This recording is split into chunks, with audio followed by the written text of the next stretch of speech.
Je laisse désormais la parole à Daniel Weisman, qui est président du MEDEF Île-de-France, qui va conclure ce colloque. Êtes-vous là? Je suis là, vous m'entendez? Formidable, parfait. Ok, super. D'abord, je voudrais remercier Monsieur Loriot pour son invitation. C'est que j'ai accepté avec grand plaisir, car je suis vraiment très honoré de clôturer ce colloque qui a décortiqué, je dirais, les mécanismes du passage de la formation des ingénieurs vers le monde de l'entreprise. Alors, la raison pour laquelle je suis très, très content d'être là avec vous ce soir, il y a plusieurs raisons. Mais la première, c'est quand même d'essayer de vous expliquer en quoi nos jeunes, la formation, sont autant de richesses pour notre économie et pour nos entreprises. Alors tout d'abord, ce que je voudrais vous dire à tous, c'est que je suis à la tête d'une entreprise, parallèlement à mon poste de président du MEDEF Île-de-France, qui évolue, enfin, qui est une entreprise internationale et qui évolue dans le monde des sciences de la vie et de la biopharma. Donc, je côtoie des ingénieurs et beaucoup d'ingénieurs au quotidien. Et plus que jamais, depuis toutes ces années où je les côtoie, je constate la richesse de l'apport de ces ingénieurs au sein des différentes fonctions qui mènent les opérations, mais aussi la stratégie de notre groupe. Et je développerai un petit peu plus sur ce sujet un peu plus tard. La France, comme vous le savez, est un des pays les plus attractifs au monde pour les investissements étrangers. Et la question qu'on peut se poser et qu'on se pose régulièrement, c'est pourquoi finalement ces éléments contribuent à cette grande performance de notre économie. Bon, tout d'abord, comme vous le savez, on représente un des plus gros marchés européens, ce qui rend le pays très attractif, mais on a aussi une stabilité économique. Alors là, le président du MEDEF vous dira que on a un peu moins de stabilité fiscale, ce qui est une problématique pour beaucoup d'entreprises en France.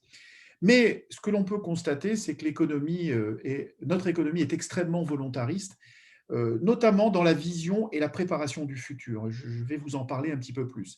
L'économie française est résolument tournée vers l'avenir, c'est une évidence.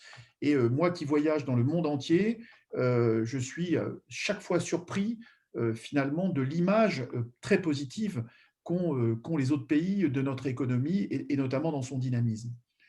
Euh, je pense, d'ailleurs, pour vous donner quelques éléments, je pense notamment à la création en 2017 de la French Fab, qui a démontré tout le dynamisme des entreprises et bien évidemment de ces ingénieurs. Euh,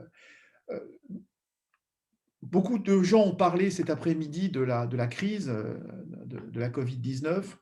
Notre industrie, malgré tout, redémarre. Et tous les facteurs d'attractivité contribuent à cela. En fait, ça devrait se matérialiser en termes d'investissement et d'emploi, en tout cas, nous l'espérons, en tout cas au MEDEF, dans les mois et années qui viennent, quand on aura passé cette crise. Et enfin, ça vous concerne plus directement, nous disposons d'une main-d'œuvre en France avec un excellent niveau de formation, reconnu dans le monde entier. Et donc, notre levier d'attractivité repose sur la formation, sur l'enseignement supérieur, on l'a entendu cet après-midi, mais aussi sur la recherche. Alors, ce que je voudrais rajouter aussi, c'est que la France présente les meilleurs taux de productivité de ses salariés, parmi les meilleurs au monde, vous l'entendez, vous le lisez dans les médias, c'est une réalité. Et moi qui évolue dans un groupe multinational, je peux vous garantir que j'en fais mon argument principal et qui fait mouche systématiquement à l'intérieur du groupe. Euh, bon, comme vous le constatez, j'ai parlé principalement, essentiellement de nos atouts autour du capital humain, qui est le facteur essentiel de l'attractivité française. Mais ce que je pourrais rajouter aussi, pour conclure sur ce sujet-là, c'est que la France dispose des meilleures statistiques de scolarisation, mais surtout de qualité de sa formation professionnelle, qui est reconnue au niveau mondial. Juste pour vous donner un chiffre, nous disposons aujourd'hui en France d'environ 10 chercheurs pour 1000 actifs, ce qui est le plus fort taux de chercheurs en Europe, tout pays est devant l'Allemagne et devant tous les grands pays européens. C'est pourquoi, bien, je pense que nous devons préserver, mais au-delà de préserver, défendre notre formation scientifique, technologique et technique, qui sont des atouts majeurs. À ce titre, je pense que il va falloir que nous soyons vigilants sur la réforme de l'enseignement secondaire, qui traite les mathématiques d'une façon qui nous déplaît un petit peu, parce que ça va être considéré comme une option.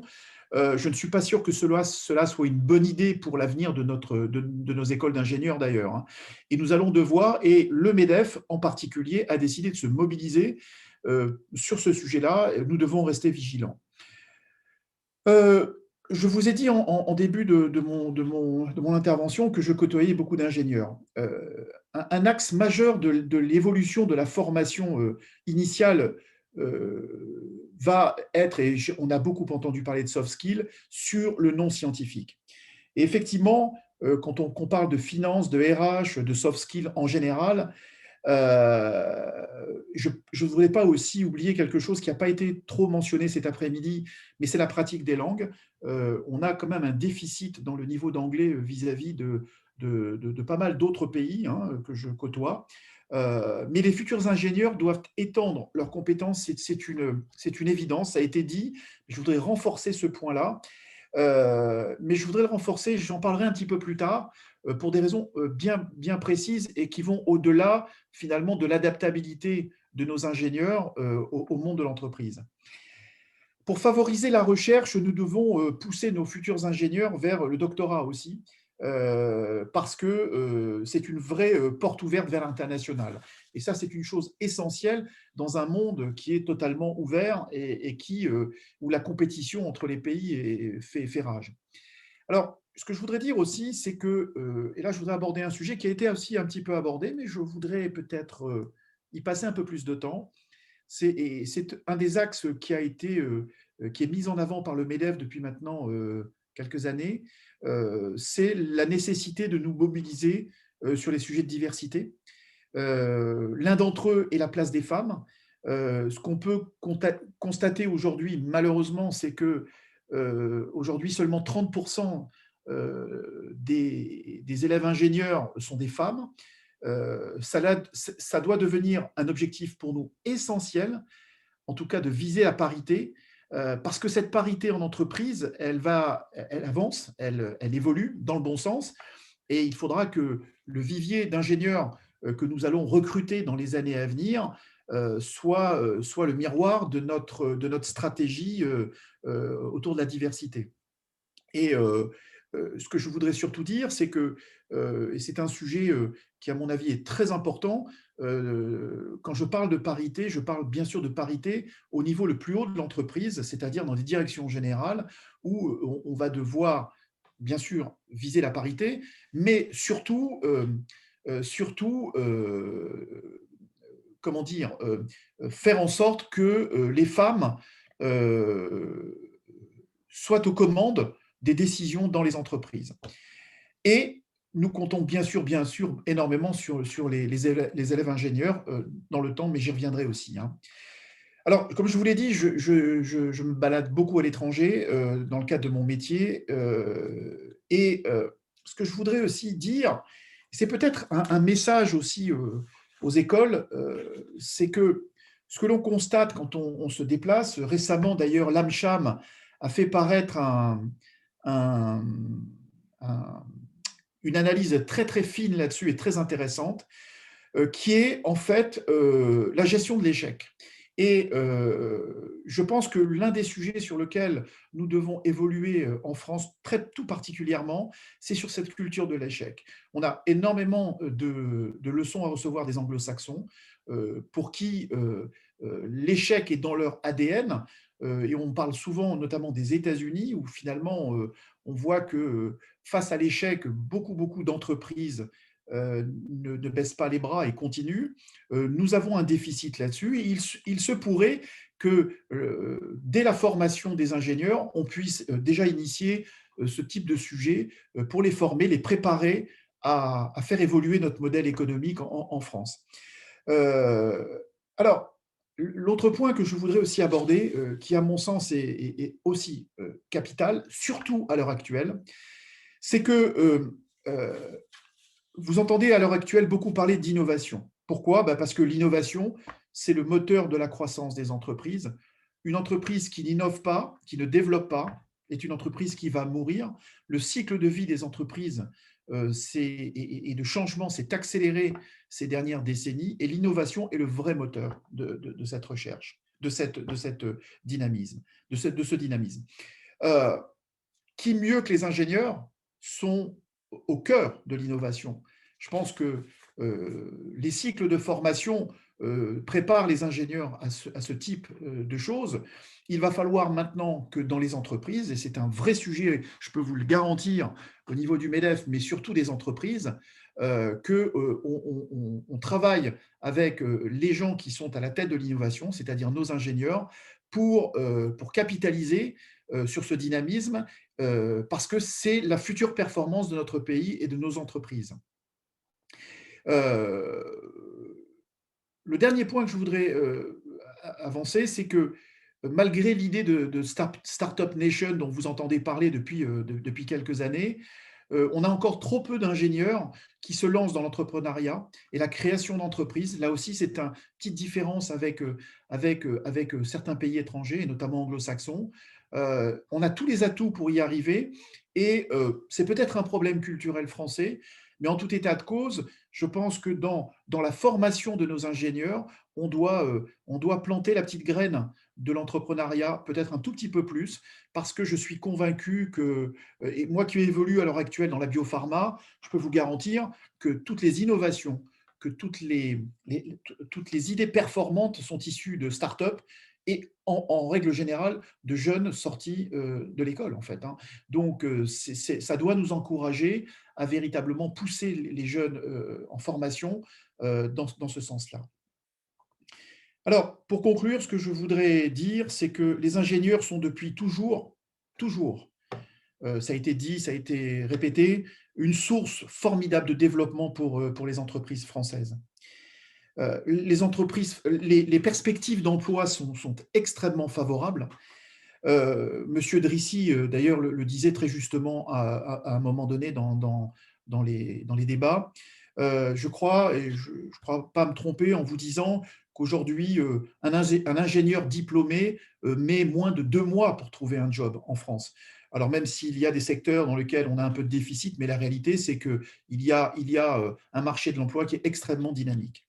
Je pense qu'un des sujets qui va être aussi un vecteur de dynamisme pour cette transition de la formation vers l'entreprise va être aussi tous les projets de réindustrialisation que nous avons. Le fameux plan de relance dont vous entendez parler depuis quelques mois avec les 100 milliards vont être, à mon avis, une source fantastique et une passerelle extraordinaire pour les futurs ingénieurs de pouvoir aller vers des jobs très intéressants, mais surtout… Bon, on a un souci avec la connexion de monsieur Weissmann, que je remercie ici pour son témoignage, pour sa conclusion de nos travaux. Écoutez, il me revient le privilège de faire le final cut de ce colloque. Je voudrais d'abord dire que la Zoom fatigue nous guette, puisque ça fait plus de 4 heures que nous travaillons tous ensemble.